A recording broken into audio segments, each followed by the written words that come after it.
ธันวาครบรอบ50 ปีที่จะมาถึงนี้ในนามทีมเดินต่อสนามไส้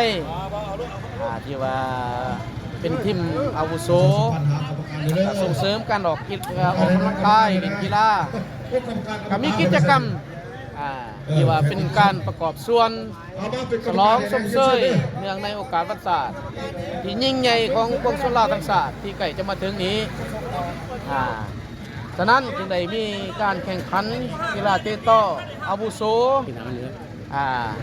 เพื่อเป็นอีกบรรยากาศหนึ่งที่แสดงให้เห็นถึงความชมเชยต่อวันศาสตร์ของปวงชนลาวทั้งศาสตร์ที่ใกล้จะมาถึงนี้อาจารย์ข้าพเจ้าในนามเป็นผู้ที่ว่าจัดการแข่งขันนี้ที่ภาคภูมิใจต่อวันศาสตร์ต่อผลสำเร็จของศาสตร์ลาวเฮาที่ก้าวเข้ามาถึง50 ปีครบรอบ50 ปีและยังจะสืบต่อพัฒนาประเทศชาติให้เจริญก้าวหน้ายิ่งขึ้นและหนึ่งในนั้นก็เป็นว่าการส่งเสริมการกีฬาโดยเฉพาะก็เป็นว่ากีฬาชุมชนที่ว่าเฮ็ดให้มีบรรยากาศฟดฟื้นม่วนซื่นกาแฟแซ่บ10ณโอกาสนี้เนื่องในโอกาสวันศาสตร์ที่2 ธันวาครบรอบ50 ปีที่ใกล้มอเข้ามาถึงแล้วนี้ข้าพเจ้าในนาม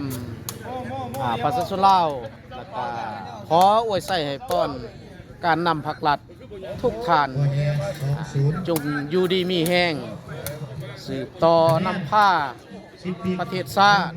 นำผ้าปวงชนลาวทั้งชาติก้าวขึ้นพัฒนาอย่างบ่หยุดยั้งแล้วก็ขออวยใส่ให้ป้อนให้ปวงชนลาวทั้งชาติทุกคนจงมีความหักแพงกันสามัคคีกันเป็นน้ำหนึ่งใจเดียวปฏิบัติเดินตามเส้นทางที่พักนำพาให้ประเทศชาติเฮามีความเจริญมีความปรองดองมีความสามัคคีเป็นน้ำหนึ่งใจเดียวกันและนี่หนึ่ง